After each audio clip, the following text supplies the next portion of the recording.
Olá, galera. Imagine isso.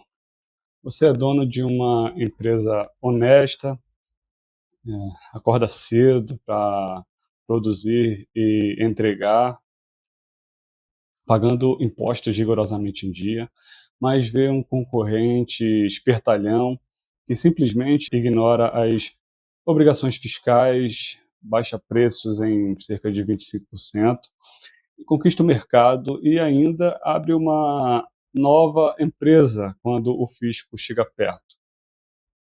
Anos de litígio eterno, recursos infinitos e o bom pagador sangrando. De repente, chega a lei do devedor quanto mais, que é a Lei Complementar 225 de 2026, e transforma essa estratégia em um verdadeiro tiro no pé.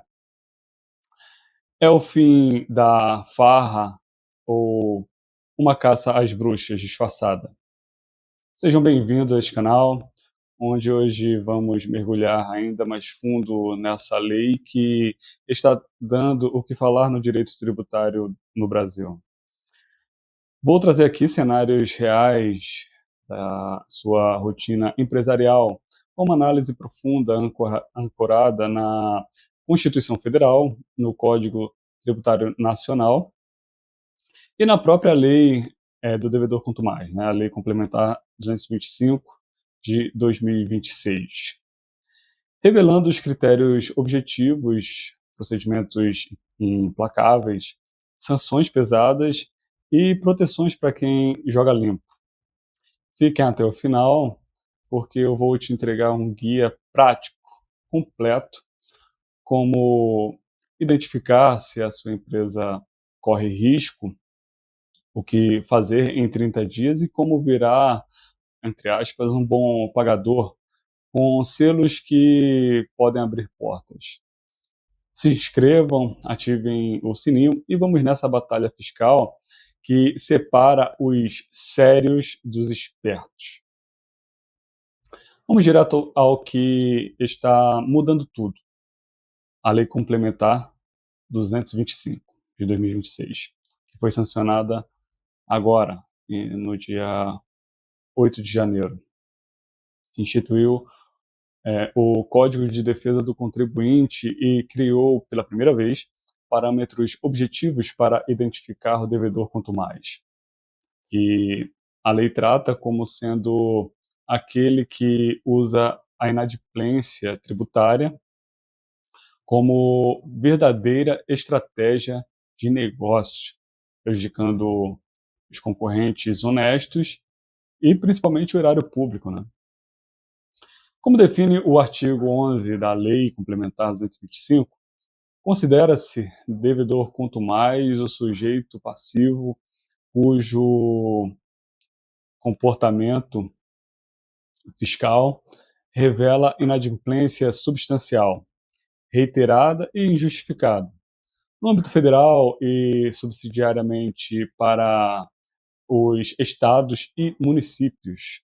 Isso significa débitos iguais ou superiores a 15 milhões de reais e superiores a 100% do patrimônio conhecido ativo da escrituração contábil fiscal ou da escrituração contábil digital, nas siglas SF e SD, respectivamente, mantidos em situação irregular por pelo menos 4 períodos de apuração consecutivos ou 6 alternados dentro de 12 meses, tudo sem justificativa objetiva, como calamidade pública ou prejuízo real comprovado. Essa definição não é arbitrária. Ela dialoga perfeitamente com a Constituição Federal, que no artigo 5º caput garante a isonomia, né, que ninguém pode ter vantagem injusta sobre o concorrente. E também no artigo 145, parágrafo 1º, que exige a capacidade contributiva, ou seja, quem pode pagar, deve pagar, sem usar dívida como arma competitiva. O Código Tributário Nacional, no artigo 171, já permitia transações, mas com o advento da Lei Complementar 225 de 2026, vai muito além. Cria um procedimento administrativo moderno, com notificação prévia de 30 dias, para regularizar ou apresentar defesa com efeito suspensivo, garantindo ampla defesa e o contraditório, conforme artigo 5º, inciso 55 da Constituição. Se o contribuinte ignora ou não comprova, ocorre revelia automática em enquadramento como quanto mais, né, que é o fim das manobras eternas que violavam a segurança jurídica e a eficiência administrativa, conforme previsto no artigo 37 da Constituição. Aprofundando, as consequências que são rigorosas exatamente para quem faz da dívida um modelo de negócio. O artigo 13 da Lei Complementar 225 de 26 lista medidas que podem ser aplicadas isolada ou cumulativamente, né, como impedimento de qualquer benefício fiscal, incluindo remissão, anistia ou uso de prejuízo fiscal para abater tributos, né? Também a proibição de participar de licitações públicas, a vedação de novos contratos com a administração, declaração de inaptidão do CNPJ e, o mais duro, a possibilidade de convolar a recuperação judicial em falência a pedido da Fazenda Pública. Ainda mais, a punibilidade criminal não se extingue simplesmente quitando a dívida, né? Conforme a alteração dada na Lei 9249 de 95. E partes relacionadas, né, também são atingidas. E isso fecha o ciclo do famoso abre e fecha empresa, que tanto prejudica o mercado.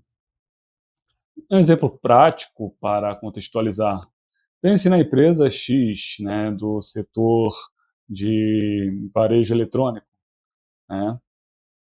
Ela acumulou 18 milhões em ICMS e PIS/COFINS atrasados. Usou o dinheiro para oferecer preços 20% mais baixos. Aí abre uma nova pessoa jurídica com sócios laranja, quando a dívida cresce e repete o ciclo. Com a Lei Complementar 225, ela recebe a notificação, não regulariza em 30 dias e é enquadrada como quanto mais. Perderá a oportunidade de participar de licitações, não conseguirá obter a recuperação judicial e vê o CNPJ inabilitado. O concorrente honesto respirará aliviado e reconquistará o mercado.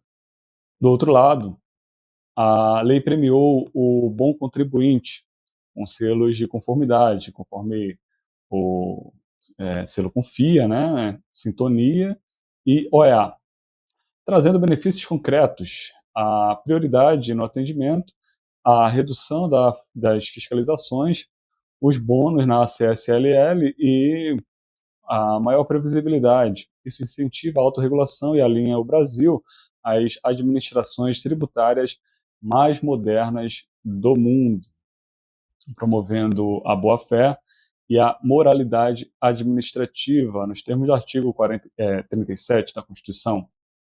A Lei Complementar 225 equilibrou tudo, protegeu quem erra ocasionalmente, com moratória ou parcelamento, e puniu quem estrutura a inadimplência como vantagem competitiva, respeitando a livre iniciativa, prevista no artigo 170 da Constituição, sem permitir abuso. Aprofundando ainda mais os reflexos, constitucionalmente, a lei reforça a eficiência do Estado ao reduzir o contencioso tributário que engessa o judiciário há décadas, enquanto preservou a razoável duração do processo prevista no artigo 5º, inciso 78 da Constituição.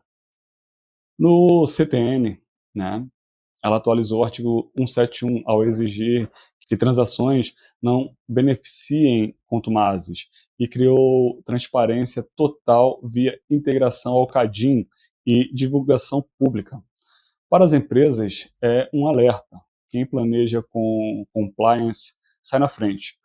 Quem usa a dívida como estratégia agora enfrenta, entre aspas, a pena de morte empresarial, falência forçada e restrições permanentes. Mas atenção aos cuidados. A lei exige prova robusta de inadimplência, entre aspas, inadimplência substancial, reiterada e injustificada, e dá 30 dias para a apresentação de defesa suspensiva, evitando os abusos e garantindo o devido processo legal. Quem age com boa fé, né, como por exemplo, justificando com comprovado prejuízo devido à calamidade pública, exemplo, né, fica protegido. Em resumo, a Lei do Devedor Quanto Mais é um divisor de águas histórico, ancorada na Constituição Federal, conforme os princípios da isonomia, capacidade contributiva e moralidade, né? E também no CTN, de acordo com a boa-fé, né? O princípio da boa-fé e os acordos realizados, e em seus próprios critérios objetivos, conforme artigos 11 e 13 da lei. Ela acabou com o litígio eterno, puniu quem transforma a inadimplência em negócio e protegeu o mercado justo com selos e benefícios reais. Se você é empresário, faça agora o diagnóstico fiscal, prepare a defesa ou regularização em 30 dias e busque os selos de conformidade. A era da farra tributária acabou de vez. Já pensou numa empresa usando essa estratégia e sendo enquadrada? Comente a sua opinião ou plano de ação abaixo, nos comentários. Assim sendo, pessoal, ficamos por aqui. Curtam e compartilhem o vídeo, pois informação é bem de interesse público e as que foram trazidas nesse vídeo têm que alcançar o máximo possível de pessoas. Muito obrigado por terem assistido e fiquem com Deus.